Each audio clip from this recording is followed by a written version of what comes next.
class. Today we're going to be doing section 2.8, which is our first lesson in our conics section chapter for college algebra. So section 2.8 talks mostly about circles. We're also going to do distance formula and midpoint formula. So let's start with the distance formula. Now the distance formula, as you can see in this box, is fairly complicated looking. We've got the square root of the distance or the difference between two x values squared plus the difference between two y values squared. It's really easy to mess this thing up. Most teachers just tell you to memorize it, be careful, but I actually have a better way of finding the distance that doesn't require doing the formula at all. If you like formulas and you're really good at memorizing formulas, go for it. But I'm going to show you a different way to find the distance between 2 points without using the formula. And I like it, one, because it's actually easier, I think, and two, because it seems to make more sense conceptually. So students understand exactly what they're doing instead of just blindly using a formula. So what I'm going to do is I'm going to find the distance first by graphing the 2 points. So we're going to start out by drawing a graph, -1, 1, 2, 3, 4. I always number the parts of the axis that I'm using. And then 1, 2, 3, 1, 2. All right, so my goal is to find the distance between those 2 points. Now, the way I'm going to do this is using Pythagorean theorem. Now, Pythagorean theorem and distance formula are actually the same formula, just in different forms, which is really cool. So what we're going to do, and I'm going to use a different color, is I'm going to make a right triangle. So right triangle. And this is going to set me up for using the Pythagorean theorem, which is a squared plus b squared equals c squared, where c is your hypotenuse. So c is the distance that we're trying to find. Right now, the reason I like to put those numbers on the axis is so I don't have to just count tick points. I can look in between -1 and 3. How far is that? Well, from 3 to 0 is 3 plus 1 more. So we've got 4 on this side. And then from 4 down to, oops, I forgot to, I just said we always put our numbers and then I forgot. All right, so from 4 down to -2, 4 to 0 is 4, plus another 2 makes 6. So, or you can count the spaces. Be careful, don't count the tick marks themselves, but count the spaces between the tick marks. And then plugging this in, I have 4 squared plus 6 squared equals c squared. So instead of trying to memorize the whole distance formula, you can just simply remember your Pythagorean theorem and use your graph. Now I have 16 plus 36 equals c squared. I can square root both sides. Notice now I have the square root of the distance between the x values squared plus the distance between the y values squared. So it's the same formula. It's just an easier way to get there.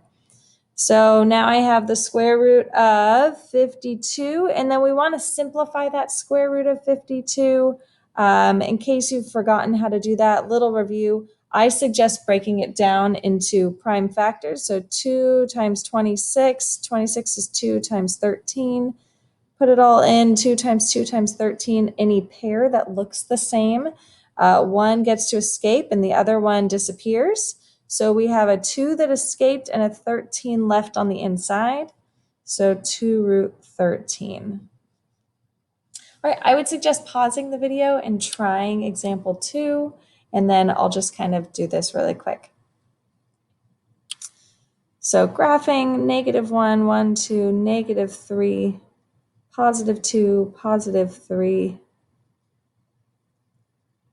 Draw your line. We're finding this distance.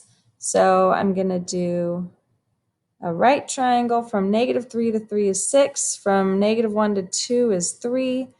3 squared plus 6 squared equals c squared.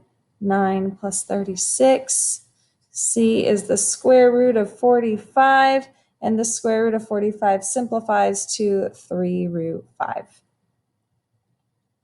All right, now again, you can use the distance formula. I know I didn't show it here because I don't like it very much. I think that students make a lot of mistakes with the distance formula and they're just trying to memorize stuff. And I don't like to tell my students just to memorize. I want them to really understand what's happening. All right, the midpoint formula, so same kind of thing. There's a formula you could memorize And it's not that complicated of a formula. It's just taking the average of the x's and the average of the y's. But my suggestion, graph the points. If you graph the points and use the graph, not only is it going to be easier for a lot of people, but it's going to keep you from making mistakes. It's amazing how many times a student gives me a midpoint that's not even between the 2 points if you graph it. So if I'm at 1, 1, 2, 3, 4, 5, -6, and then -1, 2, 3, 4, 5, 6, 7, 8, and -4. All right, so I want to find the midpoint of this line segment. So what we can do, again, we can kind of use our right triangle distances. So how far did we go up? From -4 to -6 is 2, and from 1 to -8 is 9. So now what you can do is just take half of those distances. Remember, we want the middle point. So instead of going all the way up and all the way over, go half up and half over. So if I go half up, then I go up 1. And if I go half over, I'm going to go over 4.5. 1, 2, 3, 4.5. All right, so my line's not perfect. So I know that if I go, like think about it this way. If I take the point -8, -4, and I add 4.5 to the x value, and let's see, I want to go down 1 from the y value, then I'm going to end up with -3.5 and -5. So really thinking about like, okay, what's half of the distances, and then go from one of the points. You could have gone from the other point this direction, but we can use that line, and then just 1, 2, 3, -3.5, -5. Just make sure that on the graph that actually looks like the right point. All right, so again, pause the video here, try the next one on your own. +1, +2, and 1, 2, 3, 4, 5, 6, 7, -3. So I want to find the middle of that. So how far over and down did we go total? Well, from 1 to 7 is a distance of 6. From 2 to -3 is a distance of 5. So that means I'm going to go over 3. 1, 2, 3. And I'm going to go down 2.5. 1, 2.5. So 3 and 2.5 is going to give me that midpoint. Now, what point is that? So sometimes you can just look at the graph and figure out what that point is if your graph is good enough, or you can do the numbers like I did in the last problem. So if I use the numbers, let's go from 1, 2. So from 1, I'm going to the right. So I'm adding 3 in the horizontal direction. And then from 2, I'm going down. So I'm going to be subtracting 2.5. So I'm going to end up with the 0.4 and -0.5. Again, you could just look at your graph and know that that's 4 and -1/2, and you're done. You don't even have to show that work. You just need to show the graph. All right, so let's move on to standard form of an equation of a circle. So this chapter, we're doing conic sections, and conic sections are sections of cones. So if you take a cone and you slice it parallel to the base, so any way you slice it, if the cone is like this and you slice it like this, you're going to end up with perfect circles. And so that is a section of the cone, conic section. We have center HK. So notice these are opposite signs. That's why there's this negative and a negative here. So we're going to have the opposite signs for our H and our K. And then the radius is R. So radius is going to be the square root of R squared. So we're going to want to square root that. All right, so let's look at some examples here. So writing the equation in standard form of the circle with given center and radius. So if my center is 0, 0, then I'm going to have x minus 0 squared plus y minus 0 squared equals 2 squared, our radius squared. I'm going to simplify this. We don't need to see the minus 0. We can just write x squared plus y squared equals 4. And don't leave it as a number squared, just square the number. I'm going to skip 2, and wow, they're just all labeled 2, 3 and 4. I'm going to skip 2 and 4. You can copy those in after you try them from the calendar, the notes on the calendar. So number 3, I'm going to have x minus a negative 2 squared plus y minus 3 squared equals 5 squared. Simplifying this, I have x plus 2 squared plus y minus 3 squared equals 25. So you don't have to show the first step. You could just go to the second step there. But I do want you to notice the center is at negative 2, positive 3. And in my equation, I have x plus 2, y minus 3. So you see those opposite signs. Graphing circles. So once we get our equation in standard form, it's fairly simple to graph these. So what we want to do is kind of write out what the center and the radius is. This center, remember to switch the signs. I get positive 2 and a negative 4, and my radius is the square root of that number at the edge of the equation. So the square root of 9 is 3. So now what we're going to do is we're going to go to 2, 1, 2, 3, negative 4, and put a point for our center. And then we're going to use the radius 3, both sideways and up and down. So 1, 2, 3, 1, 2, 3, 1, 2, 3, and 1, 2, 3. I ran out of room there. When you draw your circle, be careful not to make it look like a square or a diamond. Try to make it as round and nice looking as possible. It's not going to be perfect, but that's all right. So domain. Let's talk about domain and range. So domain is how far left and how far right is this going to go. So you can kind of think about it if, oh geez, sorry about that. Thing is bouncing around. Okay.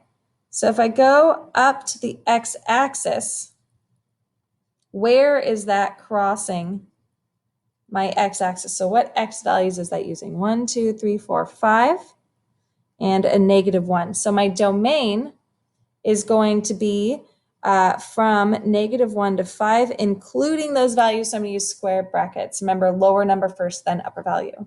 The range, so similarly, if I look at where this crosses my y-axis, and now granted, I ran off my graph. So now I need to fix that. I need to figure out, I went 1 down, 1, 2, 3. So just to kind of finish that up, what numbers are those? So I have a negative 1, 2, 3, 4, 5, 6, 7, negative 7. So from negative 7 to negative 1, again, lower number first, then higher number. All right, do number 2 and check your answers with the notes on the calendar. All right, the next thing we're going to do is we're going to look at general form of the equation and get it into standard form, because it's just about impossible to graph a circle unless it's in that standard form we now have seen. We want x minus h squared plus y minus k squared equals r squared.